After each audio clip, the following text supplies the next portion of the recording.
Hey folks, we're at the Forrest Heritage Days. Real fun event. We do this one every year. And all kinds of activities here. So this is going to be a fun day. Stay tuned.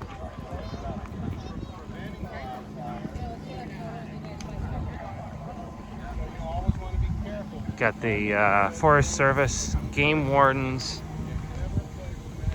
We got all kinds of things here. Lots of vendors. Everything forestry related. Log cabins and things. Lots of vendors, and we are set up all the way down on the end there. See that brown and white tents down there? So this is pretty cool. Like I said, we do this event every year, and this one's so much fun.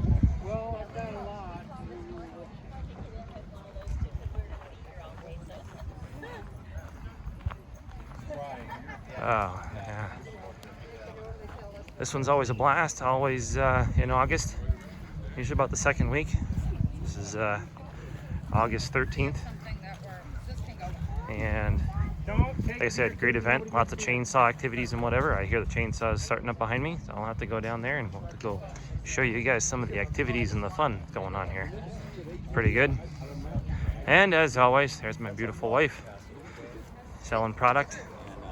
I see some holes in our product line already. We've been selling, but we got all kinds of goodies here today. We got our antlers and dog bones, and we got our maple syrup, and we're trying out a new checkout counter system. See how this works. And we got all kinds of other product here. And our brand new Maine Maple Seacoast rub, which is pretty cool. I think you guys will like that one. It's got garlic and pepper and obviously maple sugar and a little bit of sea salt in it. And oh, it is so good. And of course, everybody's favorite, cotton candy, and granola, and maple coated nuts, and coffee, and all the pillows my wife has worked so hard making, which looks like we've sold a couple because there's empty spaces again. That's cool. All right. We're taking donations. Lots of really cool stuff here. Big logging trucks from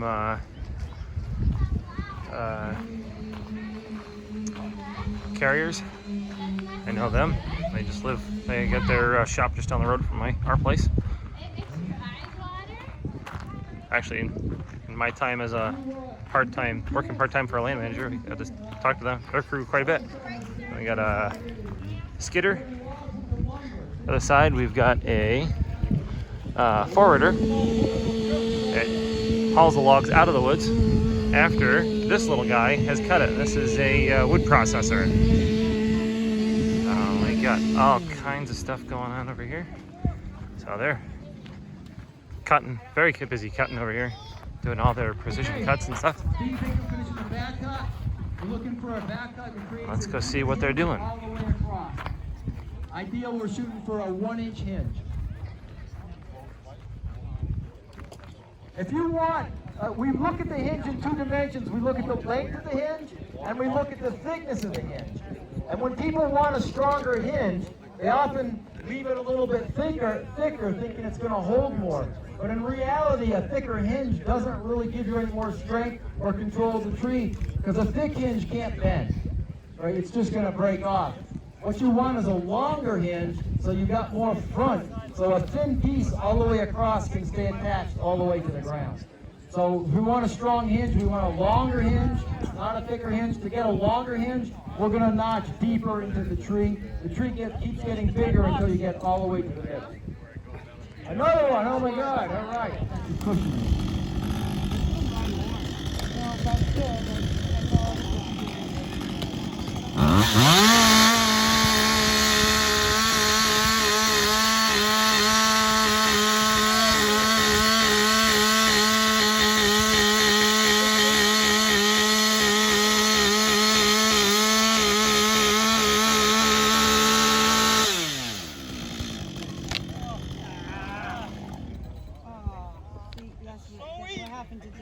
So I'm out here walking around. I ran into Jim Ferrante. Hello. Said that right? Yep, that's my name. I'm District Forester here with the Maine Forest Service. I work out of the Greenville office.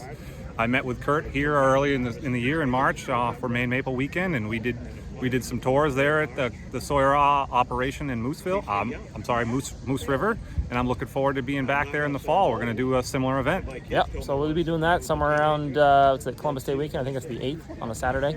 That's gonna be fun. You ought to come. I'm hoping actually this year, since I'm not boiling syrup because it's be fall, I should actually be able to get out here with Jim and actually see the tours, because he ran around, did a bunch of tours for us out in the woods, and people loved it. But I was kind of stuck at the evaporator for 9 hours straight last spring. So this should be fun this fall. Always good, and the fall colors are always out, so it's always a fun time. So be looking forward to seeing you guys all there, and come hang out with Jim and I. See you later. Looking forward to it. Behind the sight line in order to protect the line right straight. Yeah, so he would flop, fell into the road, and they just swerved around him, and then just kept going. And then here I am watching it, because I'm pulling out of my driveway. So John finished his notch. He's got this, and the sight line goes with the top cut. When you put the top cut into the tree, the direction of the tree has been determined. After that, assuming you don't saw your hinge off, the tree's going to fall perpendicular to the front of the hinge. So John's making the back cut now. He's using a bore cut, as I think everybody has. He's bored through. He's going to come up to set the 1-inch hinge. He's going to set a wedge on the bad side, and he'll just snug that in. Remember, he's got the hinge in the front is still holding, and the trigger wood in the back is still holding. So the tree's not going anywhere. He's going to snug the wedge up, and then he's going to have to finish the wood in the back. The tree may go over, and he'll go into escape route, or he may have to go back and drive the wedge to get it over. On some of these trees, you can see when they finish the back cut, the tree starts to move a little bit to the front, but then stops. And that's the preloading from the wedge, the pressure that driving the wedge is created, but the hinge is still too thick to let it fall over on its own. Yeah, I'll see you. Take care. Yep.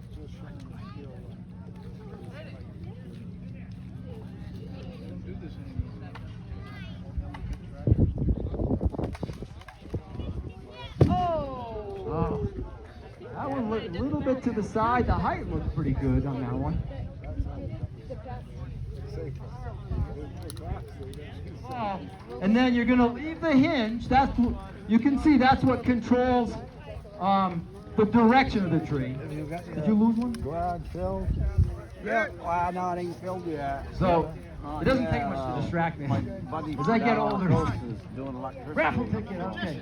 So you're going to leave the hinge. That's the only part of the tree you don't cut. That's what controls the direction of the tree. And everything behind that is the back cut. So we used to just start from the back of the tree and just come in like that.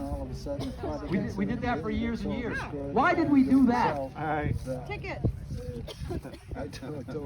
We did that because it was tough to bore cut with a 2-man crosscut saw.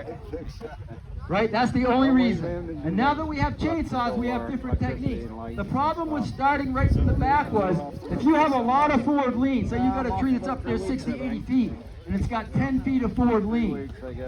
And if you start right from the back and you're thinking, I want a 1-inch hinge, is that tree going to stand there until you get all the way to 1 inch? It's not going to happen. All that weight is going to pull that tree over. You might have 5 or 6 inches of hinge still holding, and the weight of the tree, there's so much crown weight going this way, the tree starts to go. And what happens then is what we call barbature. The tree actually splits right up the tree. And this part that splits goes back there and crushes the person behind the tree. That's why we never go directly behind the tree. Our escape routes are off to the side. So now, with the bore cut, we bore through there, we set the hinge. The tree can't go anywhere because we got holding wood on the back. We call it trigger wood. So now the tree doesn't go anywhere until we want it to. Right, when you start it on the back, the tree goes when it wants to. When the combination of hinge thickness and forward lean says, yeah, we're done. We can't hold this anymore. We're falling over. You have no control over that. So by using the bore cut, it puts you completely in control of the tree and when the tree goes. And it also gives you all the time you need to get that hinge, that 1-inch hinge all the way across. Because if the tree just goes on its own before you're ready, you got 2 options. One is to run like crazy and hope you don't get hit by the kickback. And the other is, if it's a really valuable saw log, loggers would stay there and keep cutting. So they didn't split the logs.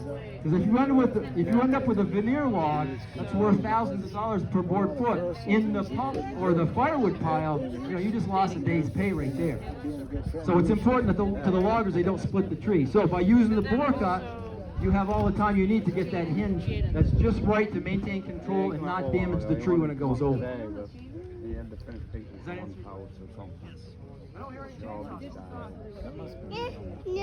It's 5 minutes up, Steve. I mean, John.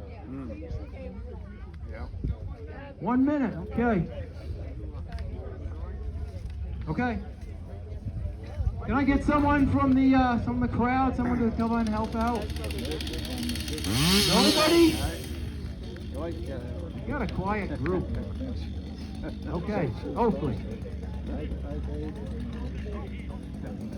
Okay, so the first person who's here gets their choice. So if someone's here, they can take their pick. If not, we'll take a second one and see if that person is here.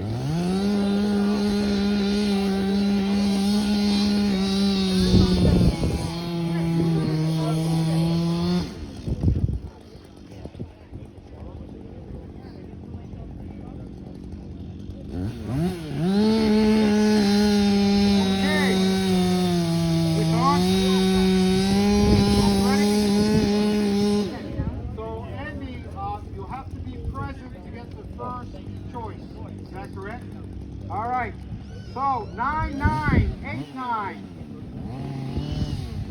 133 9989 133. Huh? Was it 183? Yeah, there was like. Is that okay? Steve Pinkham. Zach ROUI.